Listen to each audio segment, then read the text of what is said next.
Rider Power Tools представя ударна бормашина RDP ID-18.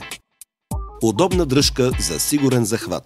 Бързо затягащ патронник за бърза и лесна смяна на работния инструмент. Дясно-ляво въртене. Регулиране на оборотите. Превключвател на функциите пробиване, ударно пробиване за съобразена с материала работа. Обороти на празен ход 2900 оборота в минута. Обхват на захващане на патронника от 1 до 13 мм. Максимален диаметър на пробиване в тухла 16 мм. Максимален диаметър на пробиване в метал 13 мм. Максимален диаметър на пробиване в дърво 25 мм. Куфър с допълнителни аксесуари. Мощност 800 В.